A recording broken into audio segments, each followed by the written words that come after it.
We are going to be embarking in a Christmas series called Traveled Light. And as I was looking for a theme for this year, I came across this one, and really I found it was challenging to me as I looked through the 5 weeks that we were going to be covering. The first week hit me the hardest. I was like, oh, okay, I'm really going to have to work on that one if I'm going to preach on that one.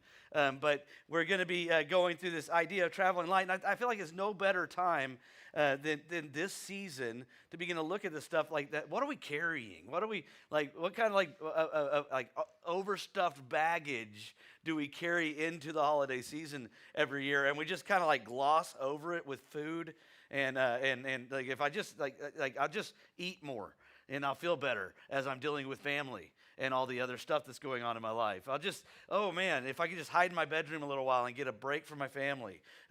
It's just those moments, if you're like me, that you're like, holiday season, I just can't wait for it to be over. But I don't want to live like that, and I don't want to, for one, made a decision a few years ago that I was going to try to start looking at the holidays different, at Christmas and Thanksgiving different, and doing it different, because I didn't want my kids to bring that into their households. I didn't want my kids to look back and go like, man, every Christmas Dad was ticked off and just full, like he's carrying a ton of baggage with him. And I don't want my grandkids, when that day comes, a long time from now, Daniel and Lacey, and when that comes a long time from now, I don't want that being their experience with Christmas. So I felt like this was a great series to go into. I want you to remember, as a Jesus follower, we are not of this world. This world is not our home. We are citizens of another kingdom, where accumulation looks so much different. And speaking of accumulation, have you ever noticed just how much stuff we accumulate during our time here on earth? We accumulate hurts. We accumulate junk. We accumulate seeds of discontentment that grow into all sorts of problems. So for the next 2 weeks, we're going to be talking about letting go of some of the stuff that has a hold on us, weighs us down, and holds us back from really living a life that allows us to fully honor God, but also allows us to walk in relationship and fellowship with Him. So here's the topics we're going to be covering over the next 5 weeks. We're going to be talking about letting go of distractions. We're going to be talking about letting go of bitterness. We're going to be talking about letting go of control, which some of you guys are already planning to skip because you don't want to be talked about your control issues. And all the husbands said amen. I knew I was going to get something. No. And we're also going to be talking about letting go of our past. But today we're going to be talking about letting go of the stuff that weighs us down. If you're taking notes this morning, the key thought of today is it's better to have less of what doesn't matter and more of what does matter. It's better to have less of what doesn't matter and more of what does matter. Would you pray with me this morning? Father, I praise you and I thank you that you are in our midst, God, that in spite of the chaos of the week, of all the stuff that we deal with in the holiday season, Lord, you're in our midst, God. You are walking with us. You are walking us through things. You're carrying us at times through things. And even at times, God, you're dragging us through things. So, God, I pray that as we go into this message, that we would prepare our hearts to receive and our ears to hear. And we thank you for it. In the name of Jesus, amen. Would you say that with me out loud? It's better to have less of what doesn't matter and more of what does. This is a hard thing because our society screams something absolutely different. Like society's like, just more. You just need more. You can go all the way back to the beginning of mankind. You had Adam and Eve in the garden, and it was good. They were both naked. They got to go on physical walks with God every day. They had everything they needed. They had dominion over the animals, like no problems with any animals. They had all they needed to eat. They were literally in paradise. Everything they needed was right there. But then enters the serpent. And what he does is he just kind of begins to, he manipulates things. He goes, did God really say you couldn't eat of that tree? You couldn't eat of that tree? I mean, like you have all that you need and everything.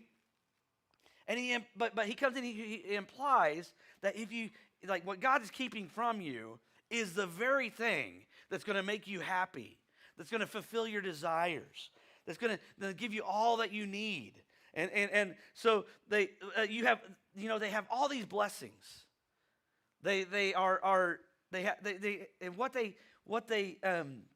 what they're living in is fulfilling and joyful. Yet it's the what they don't have that leads them into a place of stepping out of what God had given them. And that seems to be an ongoing theme in our lives. It's what I haven't experienced yet.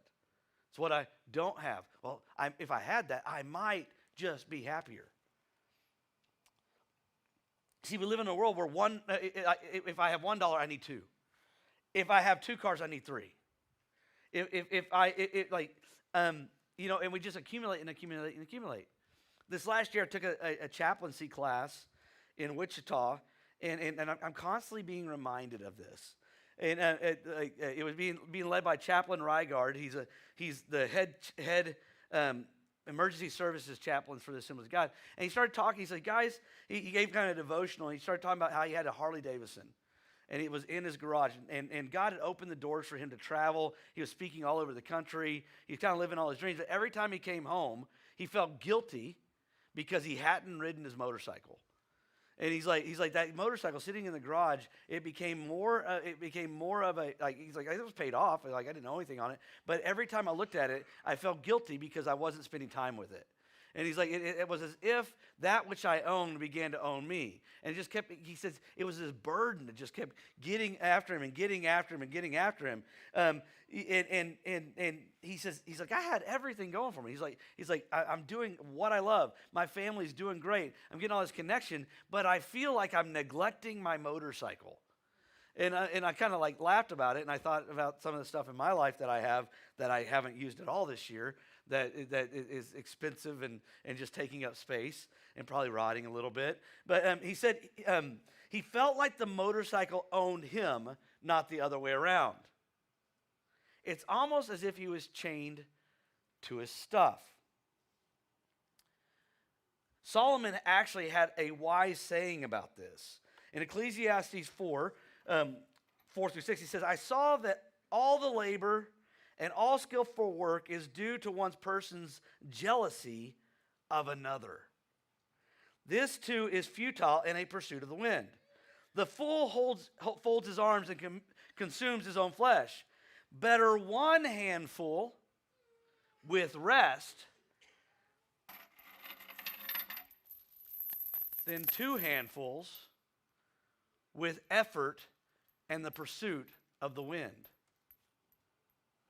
Better one handful with rest than 2 handfuls in an effort. In effort, or another translation says a toil, with toil and a pursuit of the wind. We're going to say it this way. Better is 1 handful of rest than 2 handfuls with effort in the pursuit of the wind.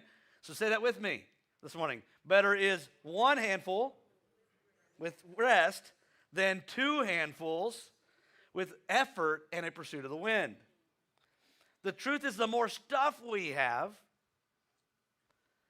the more we have to work for it, and the more it works us. Ever notice that? Like, well, if I could just juggle this around and move this around, then I can afford this. And maybe if I had that, I'll be, I look at, I remember a commercial not long ago where a guy's like mowing his yard. He's got this really nice mower in his big house. And he's like, how do I afford all this? I'm in debt up to my eyeballs. In Luke chapter 12, there's this story of two brothers who are arguing over an inheritance. Oh man, how many times have I heard this? Of like the family feuds over inheritance. And they come to Jesus like, hey, can you tell my brother he should give me my half of the inheritance? And Jesus is like, why should I arbitrate? Who appointed me the judge over your family situation? But instead of arbitrating the situation, this is what Jesus answers. He says in Luke 12:15, then he told them, watch out and be on guard against all greed, because one's life is not in the abundance of his possessions. I want us to read that again so we get that. Watch out and be on guard against all greed, because one's life is not in abundance of his possessions. So usually when you're told to watch out, it's like, watch out, that's going to fall on you. Watch out, there's a car coming. Watch out. But here, Jesus is telling us to watch out for something spiritual. Watch out. Don't let greed consume you, because your life is not in the abundance of how much stuff you have. See, Jesus wants us to deal with the spiritual matters of our lives, the things that hold us back, hold us from enjoying life and life more abundantly. So turn to your neighbor and say, watch out. See, Jesus is the guy, like I want you to remember, Jesus is the guy that in John chapter 10:10, he coined this phrase. He says, a thief comes only to steal and to kill and destroy. I have come so that you may have life and have it in abundance.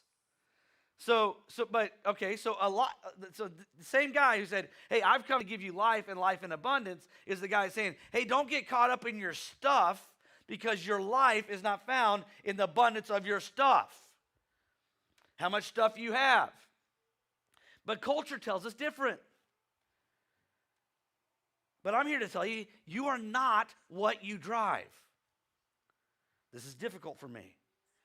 I worked a job for 9 years where every 3 years I got a new pickup. And I like driving nice stuff. And it's been a challenge for me since the hailstorm, because I paid off my pickup, but my pickup has a bunch of dents in it. And it's been a challenge for me because I'm like, there's nothing wrong with it. It runs great. I many years, and I don't have a car payment anymore. Praise God. But there's this thing of like, well, what do other people think when they see my dented up pickup? They don't care. Like, really, when was the last time that you looked at somebody and went like, oh man, can't believe he's driving that dented up old pickup? It's like, really, people don't look at things that way, but we look at it thinking, well, maybe I'd be happier if I didn't have a dented up pickup. You are not what you wear. I'm watching the UT game this weekend, hoping that UT would lose. I've never been an A&M fan, but I just wanted UT to lose. But sorry, Jen. I'm watching this game and whatnot, and all of a sudden it came on with Archie Manning, and he's this ambassador for this certain kind of shorts. I got online because I wanted to say how much are those shorts? Because you hear Lululemon and all this stuff and whatnot, and $170 for a pair of athletic shorts that you're gonna sweat in. He's what? They're gonna help me lift more weight? It's gonna make me skinnier? No. Why would I spend $170 on a pair of shorts? It just makes no sense to me. You're not what you own. You're not defined by what you own. The question you have to ask yourself is this: is the stuff that I currently have robbing me of the life that I truly want? Is the stuff that I currently have robbing me of the life that I truly want? Because there's so many of us that we dread every Monday morning getting up and going to work and working the job that we're working, but we got to do it because we got to pay for our stuff. If I don't do this, Michelle and I love going to estate sales. Okay, we love it. It's like that's our date thing. It's like, hey, what are we going to do Friday when we're got time? Let's go to some estate sales in Wichita.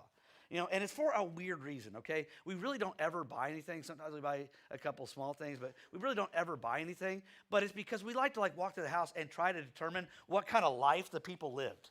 It's like, wow, man, these people didn't go anywhere.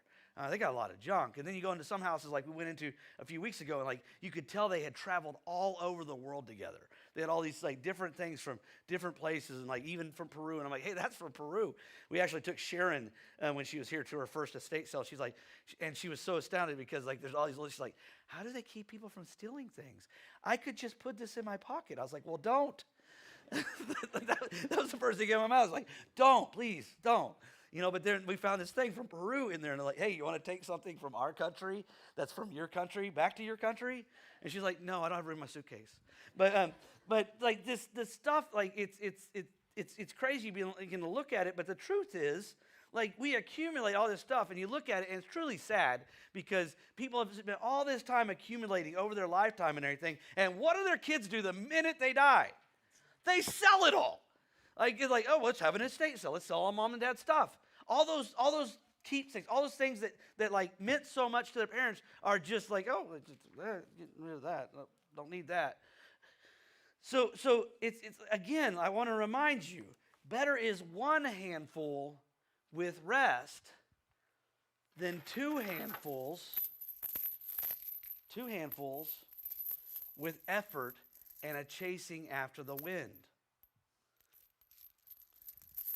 Better is one handful with rest than two handfuls with effort and chasing after the wind.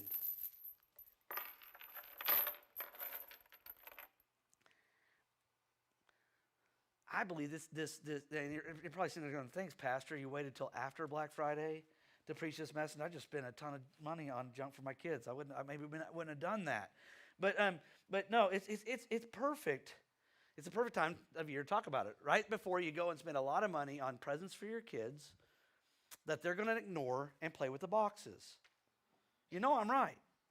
It's or as a dad, going to have those moments where your entire Christmas day, you're frustrated because you're putting together stuff that you should have put together beforehand. But oh no, we got to leave it in the box. We got to unwrap it. No, yeah. So I want to give you three thoughts today of what one-handed living looks like. Again, I'm telling you guys, I'm battling this. I got one side of my garage can't use because of all my junk. I got a whole room in my basement that's full of stuff that we haven't touched in years. And every time I go down there, it's just so frustrating because I got to move it all so I can get to my heater so I can clean the air filter. And I got to restack boxes. It's terrible. And when I need something, But so are you guys ready?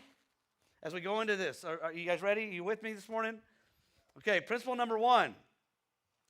This is going to be the hardest one for me, but I'm determined for my kids' sake and my own sanity to implement this principle. Principle number one is throw it out. Would you repeat that? Turn to your neighbor and say, throw it out. See, your life doesn't consist of the abundance of junk that you have in your drawer. I have a drawer, my top drawer of my dresser. I don't even know what's in there, but every time I go to clean it, I was like, I might need this someday.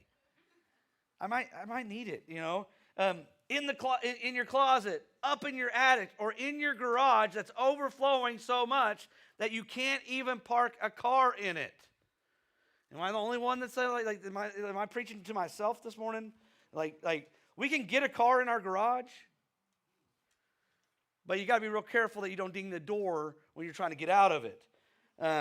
So it's not your life.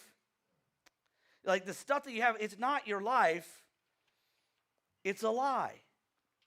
Well, let's look at another Bible story. Matthew 19:16-22.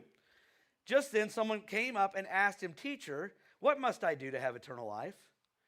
Jesus answered, "Why do you ask me about what is good?" He said to him, "There is only one who is good. If you want to enter into life, keep the commandments. Which ones, he asked him. And Jesus answered, do not murder, do not commit adultery, do not steal, do not bear false witness, honor your father and mother, and love your neighbor as yourself. And he says, I have kept all of these. The young man told him, what do I still lack? He says, if you want to be perfect, Jesus said, go sell your belongings and give it to the poor, and you will have treasure in heaven, and then come and follow me. When the young man heard that, he went away grieving because he had many possessions. Now, I'm not saying God doesn't want you to have nice stuff, because I believe God is a God who blesses us. He's a God who is generous. He takes care of us. But the problem that we run into, and we don't even realize it because we're among the most blessed in the world. Like you just growing up in the United States of America, you are among the most blessed in all the world.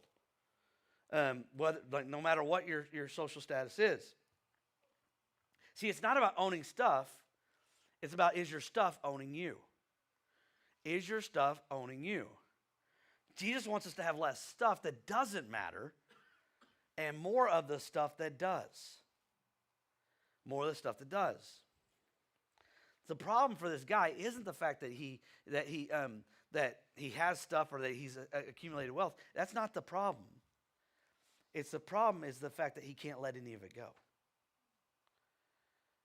It's the fact that he thinks that he in his mind that he has that, oh man, it's what I have that makes me who I am. Jesus is just giving him an invitation. Go sell all that stuff that's weighing you down, holding you back, that's keeping you from fulfilling what God's called you to do, and come and follow me.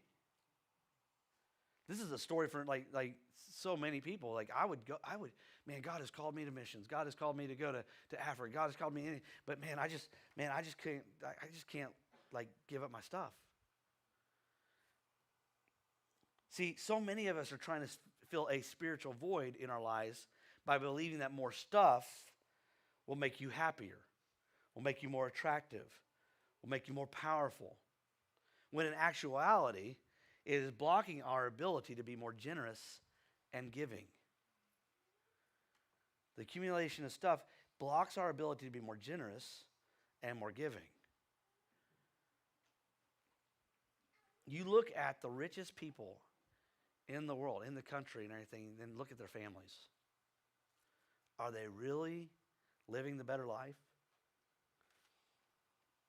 See, that spiritual void that we think is going to be filled by like buying more stuff, by having the new truck, by having the new stuff, by having all these things, it's really a spiritual void that needs to be filled with the goodness of God and His grace. A trusting and believing, so let's throw it out. Let's declutter. Let's work at this.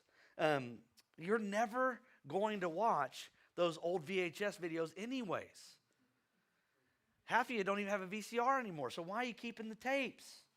The other day, I have a whole box of DVDs of all these movies. Like, it's a huge box. It was so, like, when I was moving, it was like, this is really, really heavy. And I'm like, why are we keeping this? My kids can't even don't want to watch VeggieTales or any of these DVDs ever again. I don't even know if we have a DVD player anymore. But I got a box of DVDs that I've had to move 4 times in the last month. See, like the young ruler, we never know what idols we have until Jesus asks us to give them up. You never know what is actually an idol in your life until Jesus asks you to give it up. But the problem we run into is founded in 2 reasons. The first is fear. I might need that. Gentlemen, you and your wire box. We all have it. We all know. We all have that box of old wires or cables or, box of screws. It's okay. You can get another one. You can go down to Save and Share. They got a box of that stuff there. Okay? Your children might want it. They don't want it. They don't want it. No, it's like, oh man, wow, I'm glad Mom collected all these knickknacks. Let's sell them. Or you don't want to waste it. Like, oh, well, I don't want to be wasteful, so I'm just going to keep this stuff. The other reason is sentiment. Oh, it was a gift. I can't get rid of this thing because it was a gift from my great-grandma that she gave me 50 years ago, and it's been in this box, and we just keep moving it. We have boxes. I've been married for 24 years. We have boxes that we moved when we got married into a storage building, and that we've moved every time we've moved with it and still never opened the box. But we might, that first ribbon that my kid got and everything, I keep calling the one that has moved out and saying, when are you going to come get your stuff? Dad, I really don't want that. Well, it's still your stuff. You can throw it away or I'll throw it away. It's like the truth is, one guy says it this way. He's like, thank that thing for the memory that it gave you and let it go. Let it go. But I got to keep this diaper. This was the first diaper that my kid ever made Bang Bang in. And we've been holding it and keeping it for so long. They might want it someday. But we really need to learn to trust God as our provider. See, I want to learn to live with a faith that if I need it, God will supply it. If I truly need it, God will supply it. And when I no longer need it, I can bless someone else with it. That's the attitude I want to have. But that does not mean, okay, as you take on this principle, that the church needs what you don't want. I don't know how many times someone shows up with a box of stuff that they cleaned out. Well, the church needs this. And then they come back and where's all that stuff that I gave the church? We helped you take it to Save and Share. Well, we don't want this piano in our house anymore, so we're going to bring it to the church, and you guys can have it. What am I going to do with the piano? That doesn't mean your church wants it either, okay? Bless somebody else with it, okay? Bless somebody else. Bless Save and Share. Bless Goodwill. But let's declutter our lives so that we have more room for God. Principle number 2. Buy less. We could all live with buying a little less. So 62% of people when surveyed admitted to shopping to cheer themselves up. I'm having a bad day. I'm going to go on Amazon. And that's the worst thing now. I mean, honestly. Like, it used to be you had to go somewhere to buy junk. Now I just get on Amazon, and Amazon tells me what I need. He's like, oh, it's like popped up. Oh, I do need that. I didn't, So we are living in a credit crisis because we are looking for a means of escape. We are looking to be entertained constantly. I'll just buy one more game. Well, I'm bored with this one. I need that one. Oh, man, they got the newest TV out there. Well, my TV, one of our TVs broke, and I've been waiting 6 months for Black Friday so I could buy a new TV. And we did the other day, and I'm sitting there looking at all the technology out there, and I'm like, I'm just going to go with the cheap one. I went with the cheap one. But I really, in my mind, I'm sitting there going, no, but do I want the QLED? I don't even know what that means. So I Googled it a little bit, and I still don't understand what it means. But it was $100 more, and I was like, no, I'm preaching a sermon this Sunday on this stuff. I'm not getting the QELD. I'm just going to get a TV to replace the one I have. But seriously, we need but it's new, it's newer, it's cleaner, it's nicer. What's wrong with what you got? And I'm really I go back to the pickup things. It's getting me from point A to point B. What's it matter if it's got some dents in it? A lot of dents in it. What am I able to do with the money that the car payment went into? Or it's it's a good deal. That's the classic one that I hear all the time. But it was on sale. We didn't need it. But I couldn't pass up the good deal. It's something we didn't need. It's something like it's money that we don't have. It's like, but this is the what we deal with. And we just like, there's a new 0% credit card out there that I can move everything over, and for 6 months it'll be 0%, and then I can do this, and we just buy, and then we're burdened, and it's like just so much burden in our lives. And I see this, the number one thing that couples come to me with in their inside marriage issues is over money. Number one thing. Psalms 119:36 says this: cause my heart to bow before your words of wisdom, and not to the wealth of this world. Help me turn my eyes away from illusions, so that I pursue only that which is true. Drench my soul with life as I walk in your paths. If Jesus says, watch out for greed, your life is not in what you own or what you do. Like maybe maybe his way of living life is better than mine. And I ought to want to pursue his ways of doing things. We should long to live in the abundance of life that only God can supply, so that we no longer need to fill the void. No, God, my God will supply all my needs according to his riches and glory. My God shall supply all my needs. Why do I worry so much? But the things that we end up worrying most about are the money things. Am I going to be able to buy my kid that brand new Xbox or whatever the newest game system is out there? Am I going to have enough? Am I going to have enough? Am I going to have enough? And we sit there and we worry about it, and we fret and we argue and we strive, and we end up working ourselves to the bone, all because we're trying to chase after something that God never wanted us to chase after. We're not of this world. I can tell you what, my kids do not remember what they got for Christmas in 2013. Do you, Lacey? Because you're the only one here, I'm sorry. You get picked on today.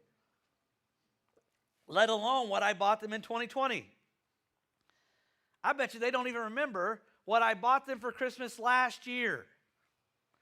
But what they do remember is the experiences that we've shared.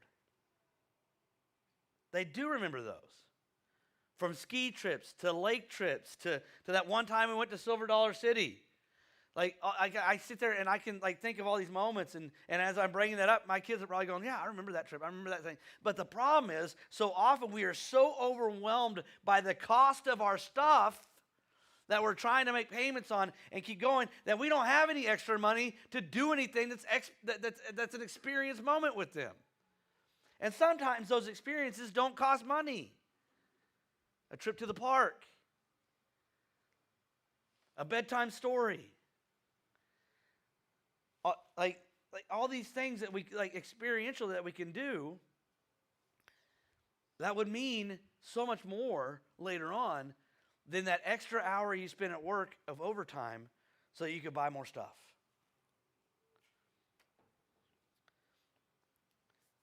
I worked for this company called High Plains Hull for 9 years. I was the manager, and man, I started out as a truck driver. In 6 months I was in management. And as I worked there, the owners had this idea that because I was gone all the time. I worked 365 days a year, honestly, 365 days a year. I was on call all the time, taking phone calls at 3 o'clock in the morning, dealing with stuff with rigs and everything. I lived oil field. I lived it. And when I started having marriage problems, my boss could tell that my marriage is strained. He just give me more money to go buy something nice for my family. Oh, go take here's some money. Go take your kids away for the weekend.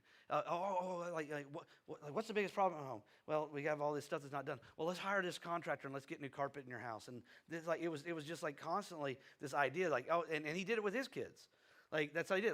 Daughter got upset because dad was never around. She should buy her a new car. And this idea that if I just buy more stuff. But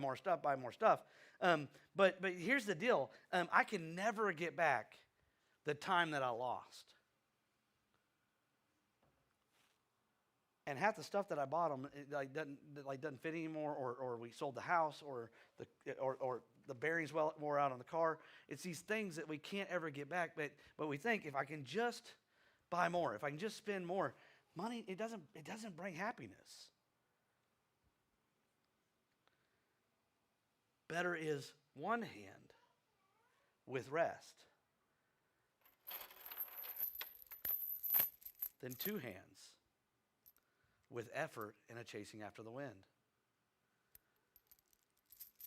The joke about the pickups every 3 years is they were called the golden handcuffs. Sure didn't look nice driving that pickup, but if I left the company, I had this big, expensive car payment. So I had to stay for another 3 years. And I had to stay for another 3 years until I didn't. Principle number 3, give more. Give more. 1 Timothy 6:17 through 19. Instruct those who are rich in this present age not to be arrogant or to set their hope on the uncertainty of wealth, but on God, who richly provides us with all the things to enjoy. I want you to hear that again. But on God, who richly provides us with all the things to enjoy. Instruct them to do what is good, to be rich in good works, to be generous and willing to share, storing up treasure for themselves as a good foundation for the coming age, so that they may take hold of what is truly life. Life is not in the things you possess. Again, so this is all throughout the Bible. I'm not just cherry picking. I'm not just but this is all throughout the Bible. This idea that hey, don't be arrogant, don't be greedy, don't be a hoarder, don't be encompassed by your stuff. But do good and give. Because when you share, when you give, when you're generous, you're storing up treasure that won't be chewed up by moths, that won't fade away, that your kids won't sell when you die. You're storing up treasure in heaven. See, a lot of people get bent out of shape when we start talking about giving. Anytime a giving, always about giving at church. It's all they talk about. My grandpa, I'm like, why don't you go to church? Because all churches talk about is giving. All they do, all they talk about is giving. But but there's this inner battle that's inside of us. Jesus said, you can't serve two masters. You'll either serve money, the god of mammon, or you'll serve me. There's this inner battle, what will I have to give up if I'm generous? And as I wrote this message, I began to think about it. I can't think of one significant getting moment. I can't. In all my years, I can't think of one significant, blow my. I could not believe that I was so excited. That's something that didn't just not one, but I could think of so many moments of when I gave or I was generous that significantly changed my life and grew my faith. I have so many giving stories. I have so many that we could be here for hours. But I want to share one with you. I was working for High Plains Hull. I'd always wanted an AR-15. So I had enough money. I bought one and everything. Got it all fixed up. Painted it. And it was sweet. And every summer, my friend who's a pastor, he was a missionary at the time, he would ask me if he could borrow it to take it to youth camp. Because in youth camp in West Texas, we have hogs and snakes and all kinds of stuff. It's not like here. It's like the West where we went to youth camp. So he would spend his entire summer at youth camp. And when the kids weren't out there, they would go out and hunt hogs and that kind of stuff. So he asked if he could borrow my AR-15. And for 3 years, or 2 years in a row, he borrowed that gun and everything. The rest of the time, that gun, because I didn't have any time to do anything else, that gun was in my gun cabinet. In fact, I think in the 2 summers he had it, he put more rounds to that gun than I ever did. came to be the third summer, and he had texted me, says, "Hey, can I borrow your gun again for camp this summer?" And I'm putting it. I get it out of the cabinet. I put it in the case. I'm going to send it with one of my truck drivers down to Lubbock where he lives, and just felt the Lord press upon me. He's like, "This is not your gun; it's His. You need to give this away." I'm like, man, there's two things in life you cannot give away or sell. There's just two things: guitars and guns. Like if you have it, you just keep. Like you don't get. Like you will always regret it. Believe me, I've sold a guitar and I regret it all the time. I don't need that guitar, but I regret selling the guitar. So I wrote him a letter about how God had spoken to me that I was supposed to give him that gun, and I sent it to Lubbock. And that sorry jerk did not message me for 2 weeks. And I was irritated. I was like, when he did message me, he's like, "I would call you right now and say thank you, but I'm crying." And I wouldn't be able to get the words out. And I'm like, "Okay, why?" He's like, "Well, I've been saving up. I've been keeping a little bit of money back every paycheck and keeping it in my wallet to save up to buy my own AR-15 because I feel bad that I borrow yours every summer." And he goes, this morning in church, the pastor started talking about a building project and how in order for us to do what we need to do for the church, to continue to grow as a church, that it was going to take everybody being involved. And God told me to give my gun money. He says, "I got home today and I was frustrated at God and I'm arguing with God, and I saw your gun sitting in the corner in the bag, and I opened the bag and I saw your letter." He's like, "You have no idea how much you just increased my faith." But he had no idea how much it had increased my faith. It was the first time. I mean, I had tithed. I had done those things. I have always been a tither. I always trust God with that, and God's always supplied my needs. But I'd never given sacrificially. Like, given something like that meant so much to me. And it was the first time, a year later, God would call me into full-time ministry. And that would cause us to have a lot of faith to leave a $100,000 a year job, to walk away with that truck with the golden handcuff pavement, to all those things. But that gun was the seed that started this whole faith journey of trusting God with to be able to depend on Him for our needs. And I've never gone without. Our family has never gone without. So there's just something special in trusting God and giving what He asks us to give. This world is not our home. Again, are you accumulating on earth what you cannot keep? Or are you investing in heaven what you cannot lose? See, if you're going to travel light, then we're going to have to learn to throw out to buy less and to give more. We need less of what doesn't matter and more of what does matter. Why? Because life is too valuable. Our calling is too great. And God is too good. And your stuff just doesn't last. Better is one handful with rest than two handfuls with effort and a chasing after the wind. Why is one handful living better? Because when I have one hand that's empty, when someone falls down, I can help them up. When someone's struggling, I can offer them encouragement with a brotherly hug. No full-on stuff. I don't do that. I can give them I have one hand for a pat on the back when somebody's done a good job. Or a high five to celebrate with somebody.